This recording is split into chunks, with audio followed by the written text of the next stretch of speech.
Good morning, students, and today the discuss the second last portion of this chapter, conductance and its types. And student आज जो electrochemistry में हम पढ़ने वाले हैं उसके बारे में आपको थोड़ा जनरल आइडिया भी है और कहीं ना कहीं थोड़ा फिजिक्स से रिलेटेड भी हो जाता है।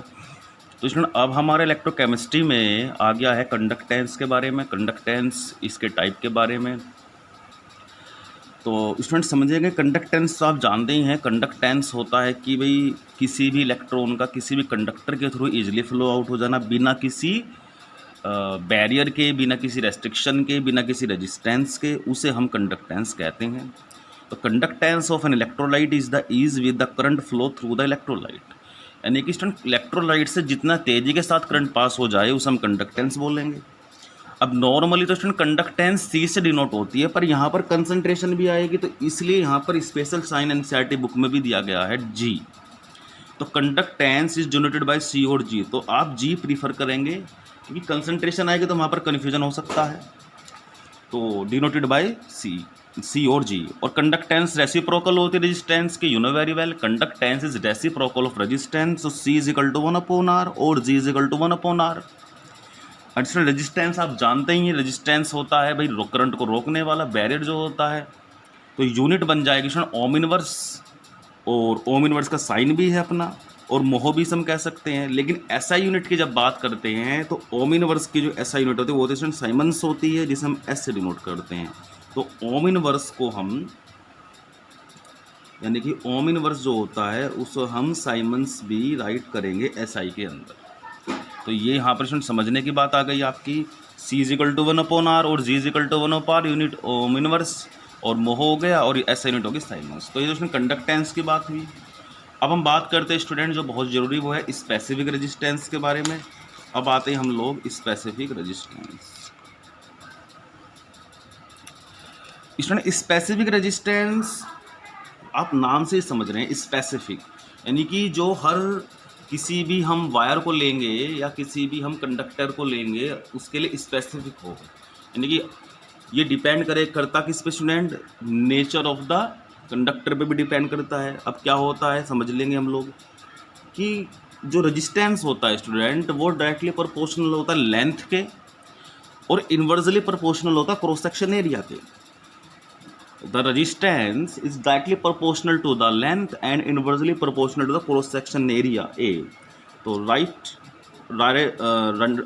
resistance directly proportional length and resistance inversely proportional cross section area, combining both the equation are proportional to L upon A, and this is the special constant. This is known as rho, and rho is known as specific resistance.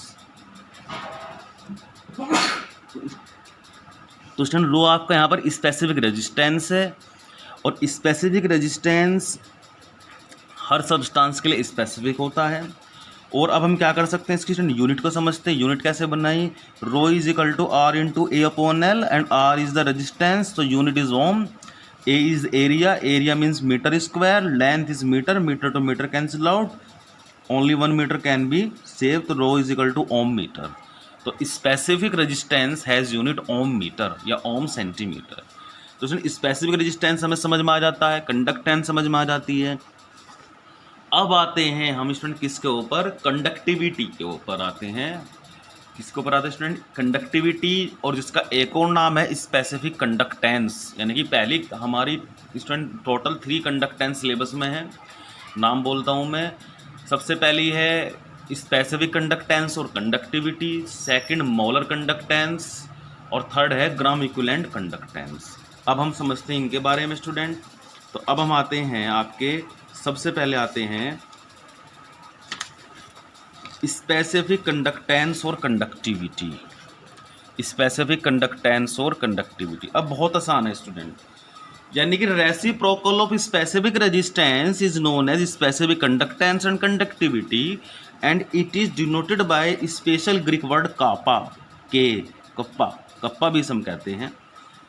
तो the reciprocal of specific resistance का reciprocal student specific conductance बननी है, तो common सी बात है, क्योंकि resistance का opposite होता है कंडक्टेंस, तो स्पेसिफिक कंडक्टेंस बन गए और इसे हम कंडक्टिविटी भी कहते हैं। तो formula kappa is equal to 1/ρ and 1/ρ can be written 1/r into L/A and 1/r written as conductance and L/A। तो ये L/A है, ये कहलाता है हमारा सेल कांस्टेंट। ये क्या कहलाता है स्टूडेंट? हमारा सेल कांस्टेंट। अब कंडक्टेंस में क्या लिख सकता है स्टूडेंट? जी लिख सकता हूँ। Kappa is equal to G into G star, यानी कि जो सेल कांस्टेंट है उसे हम L/A से भी राइट कर सकते हैं और जी स्टार से भी राइट कर सकते हैं। तो रिलेशन बन गया student kappa is equal to G into G star. किसका रिलेशन स्टूडेंट? ये specific conductance and cell constant. Note देखते हैं स्टूडेंट, क्या है नोट? L/A और G star is also known as cell constant, जिसकी वैल्यू चेंज नहीं होती है। अब यूनिट पर आते हैं स्टूडेंट। तो जो स्पेसिफिक कंडक्टेंस होती है उसकी जो यूनिट होती है वो होती है ओम इनवर्स सेंटीमीटर इनवर्स, और ओम इनवर्स मीटर इनवर्स होती हैं। और ओम इनवर्स को हम क्या राइट कर सकते हैं? साइमंस कर सकते हैं। तो ऐसा यूनिट बन जाते हैं साइमंस मीटर इनवर्स। तो स्टूडेंट ये फॉर्मूला आपको नोट करना है, बहुत इंपॉर्टेंट फॉर्मूले बन गया आपकी। कापा इज इक्वल टू 1/ρ और kappa is equal to G into G star. अब स्टूडेंट अब हम आते हैं नेक्स्ट टाइप पर, मोलर कंडक्टेंस या मोलर कंडक्टिविटी, अब हम इसे बोल लेते हैं। मोलर कंडक्टेंस पर आते हैं हम लोग। अब इसमें मोलर कंडक्टेंस और एक और होते हैं ग्राम इक्विवेलेंट कंडक्टेंस, दोनों लगभग एक ही जैसी हैं, बस थोड़ा ही चेंज है, दोनों को समझते हैं। The conductance of all the ions produced by 1 gram mole of the electrolyte solution, यानी कि जब हम किसी इलेक्ट्रोलाइट के 1 ग्राम मोल को डिसोल्व कर दें और उस समय जितने आयंस वो प्रोड्यूस करता है और उस समय जितनी कंडक्टेंस वहाँ पर बनती है उसे हम कहते हैं molar conductance due to the dissolve the 1 mole of the electrolyte. कोई बड़ी बात नहीं है स्टूडेंट, कुछ नहीं है, केवल 1 मोल इलेक्ट्रोलाइट को अगर हम इलेक्ट्रोलाइट में डाल देते हैं तो बन जाते हैं मोलर कंडक्टेंस, और ऐसे ही अगर हम 1 ग्राम इक्विवेलेंट को मिला दें तो बन जाते हैं ग्राम इक्विवेलेंट कंडक्टेंस। तो दोनों में बहुत छोटा डिफरेंस है। अगर हम 1 ग्राम मोल मिलाएंगे तो मोलर कंडक्टेंस, अगर हम 1 ग्राम इक्विवेलेंट मिलाएंगे तो बन जाएंगे gram equivalent conductance. And it is denoted by lambda M, it is denoted by lambda m and formula is lambda m is equal to kappa into 1000 upon c। yes, अब यहाँ पर c आ गया, इसलिए हम कंडक्टेंस को g से use कर रहे हैं, because this c is concentration of the electrolyte and kappa is conductivity और specific conductance, lambda m is molar conductance and unit पर आते student ohm inverse centimetre square mole inverse. तो इसमें इसकी जो यूनिट है वो है ohm inverse centimetre square mole inverse, या ohm inverse metre square mole inverse, या ऐसा ही अगर बनाना चाहते हैं तो ऐसा ही बन जाएगी siemens metre square mole inverse बन जाएगी। तो स्टूडेंट ये हमारी मोलर कंडक्टेंस है, और ऐसे ही होते हैं इक्विवेलेंट कंडक्टेंस, केवल यहाँ पर लैम्डा एम की जगह लैम्डा ई क्यू यूज करेंगे हम लोग, लैम्डा एम की जगह lambda E Q, same formula ये रहेगा। वहाँ पर हम स्टूडेंट्स फिर रिपीट करते हैं 1 gram equivalent of the electrolyte solution dissolve करेंगे, केवल 1 ग्राम इक्विवेलेंट वेट को डिसोल्व कर देंगे। और स्टूडेंट एक और इंटरेस्टिंग पॉइंट है, डाइल्यूशन पर हमेशा जब हम डाइल्यूट करते जाएंगे मोलर कंडक्टेंस और ग्राम इक्विवेलेंट कंडक्टेंस इंक्रीज होती हैं और स्पेसिफिक कंडक्टेंस डिक्रीज होती हैं।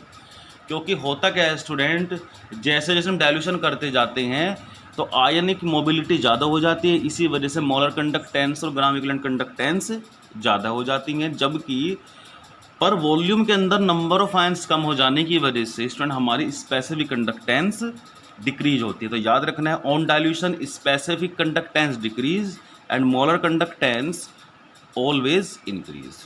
Okay students.